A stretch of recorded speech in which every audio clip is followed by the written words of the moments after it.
नमस्कार बच्चों, कैसे हो आप सब। आशा करता हूँ आप सब अच्छे होंगे।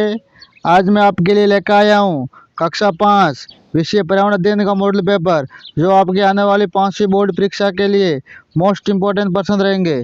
तो आप सबसे निवेदन है कि वीडियो को पूरा देखें और हमारे चैनल को सब्सक्राइब करें। चलो वीडियो शुरू करते हैं।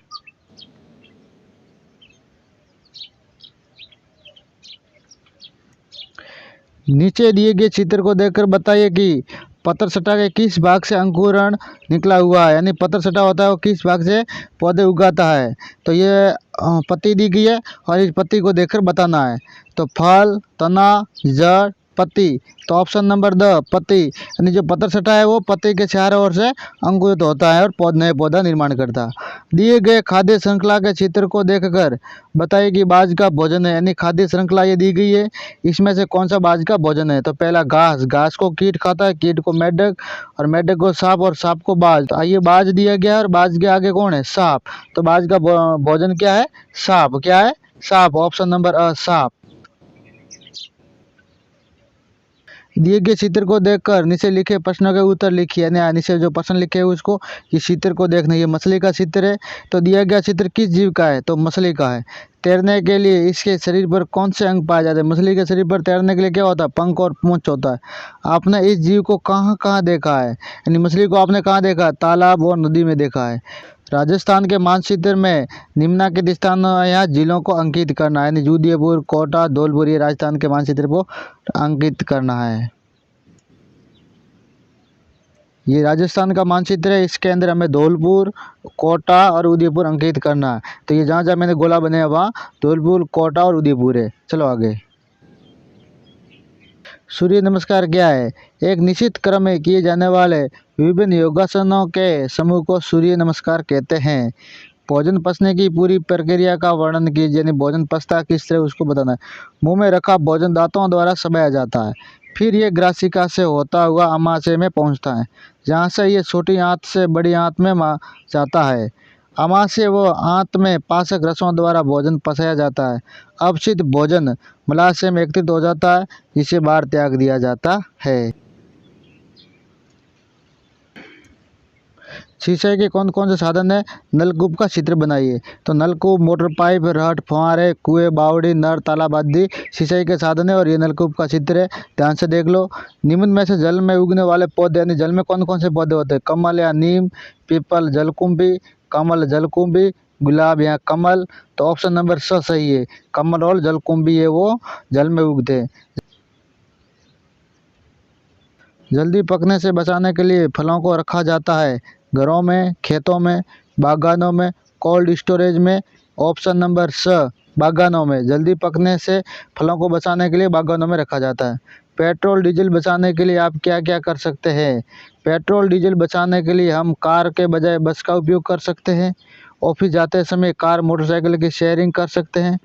चौराहे पर रेड लाइट पर गाड़ी का इंजन बंद कर सकते हैं। निम्नलिखित वस्तुओं को उनके स्वाद के आधार पर छांट कर उचित समूह में लिखिए। शक्कर, नमक, करेला, नींबू, अंगूर, दूध, दही, बूंदी के लड्डू, जलेबी, मावे की बर्फी, नीम की पत्ती, आंवला आदि को हमें इसके स्वाद के अनुसार रखना है। तो चलो रखते हैं।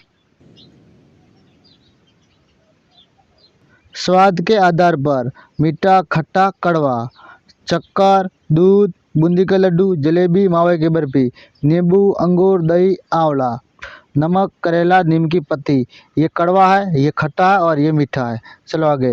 राजस्थान के किन्हीं 3 प्रमुख संग्रहालयों के नाम लिखिए। आहार संग्रहालय Udaipur, Albert Hall museum Jaipur, Mehrangarh दुर्ग संग्रहालय जोधपुर। ये तीनों संग्रहालय है।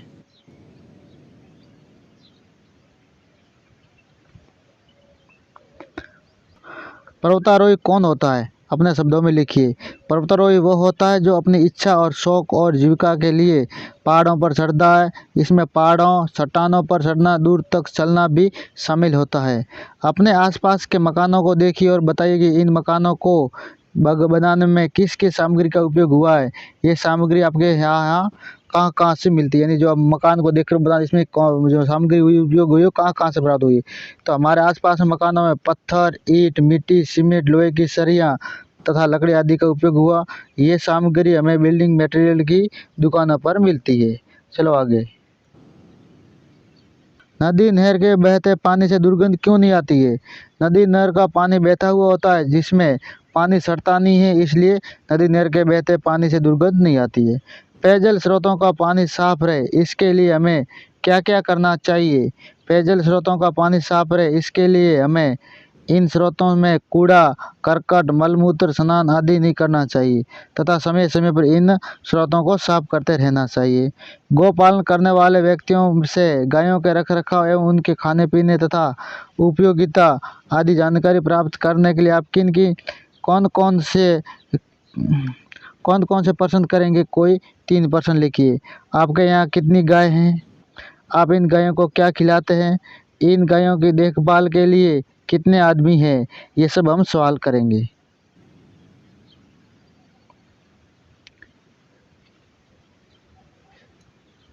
नीचे दिए गए चित्र को देखकर आप बहुमंजिला मकान के बारे में दी जाने वाली सुविधा के लिए कौन कौन से प्रश्न पूछेंगे? कोई 4 प्रश्न लिखिए।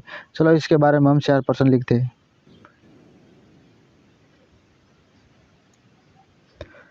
क्या ये योजना जयपुर विकास प्राधिकरण द्वारा अनुमोदित है?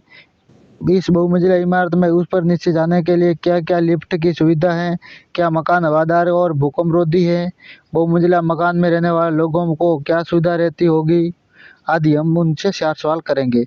दुनिया की सबसे ऊंची चोटी माउंट एवरेस्ट का पता लगाया, यानी सबसे पहले माउंट एवरेस्ट का पता किसने लगाया था? एन हिलेरी ने, तेनजिंग शेरपा ने, बचेंद्री पाल ने या सर जॉर्ज एवरेस्ट ने? तो option number the sir George Everest ने लगाया था। सड़क सुरक्षा के जो चिन्ह आप सड़क के किनारे देखते हैं, किन्हीं 3 चिन्हों को अपनी उत्तर पुस्तिका में बनाकर उनका अर्थ बताइए।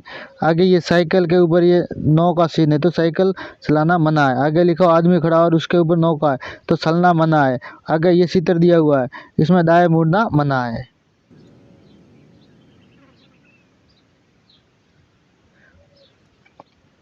वायु प्रदूषण के कोई 2 प्रमुख कारण लिखिए।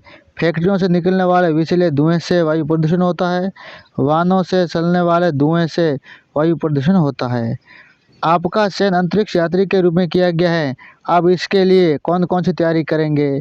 तो हमारा चयन होने पर हम क्या करेंगे? तो अंतरिक्ष में जाने हेतु अंतरिक्ष यात्री के रूप में हम निम्न तैयारी करेंगे। अलग तरह का भोजन करने की, विशेष अवस्था में कार्य करने की, गुरुत्वाकर्षण बल के अभाव में रहने की, इन बातों पर हम ध्यान देंगे।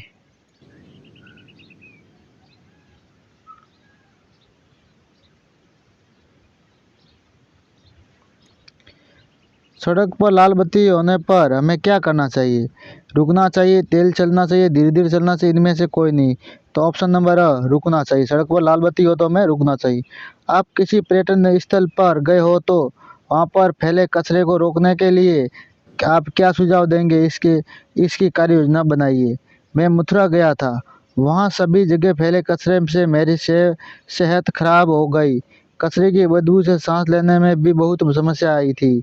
इस कचरे को रोकने के लिए वहाँ के लोगों को गंदगी की हानियों तथा साफ सफाई के लाभों के प्रति जागरूक करना चाहिए। गली मोहल्लों के घरों से कचरा उठाकर एक जगह इकट्ठा करने की निरंतर चलने वाली व्यवस्था बनानी चाहिए। कचरे के पुनः उपयोग की प्रेरणा देनी चाहिए। वहाँ के नगर निगम को कचरा निस्तारण के लिए उचित व्यवस्था करनी चाहिए और साफ सफाई अभियान चलाना चाहिए। आगे चलो। हाथ पैर अकड़ना तथा बाद में पैरों में लकवा होना लक्षण है पोलियो का, मलेरिया का, पीलिया का, डेंगू का? ऑप्शन नंबर पोलियो का। इंडोर व आउटडोर खेले जाने वाले खेल कौन कौन से हैं? उनके नाम लिखिए। जो उत्तर के अंदर है इंडोर खेल कौन से? शतरंज, बिलियर्ड्स, टेबल टेनिस, कैरम, सांप सीढ़ी आदि। इंडोर मतलब घर के अंदर। आउटडोर खेल हॉकी, क्रिकेट, फुटबॉल, लंबी कूद तथा दौड़। ये है आउटडोर यानी घर के बाहर खेले जाने, मैदान में खेलना। आपके क्षेत्र में क्या लोग खुले में शौच करते हैं? ऐसे लोगों को आप क्या राय देंगे? हाँ, हमारे क्षेत्र में लोग खुले में शौच जाते हैं। ऐसे लोगों को इससे होने वाली बीमारियों की जानकारी देंगे तथा खुले में शौच न करने तथा घर में शौचालय बनवाने का अनुरोध करेंगे।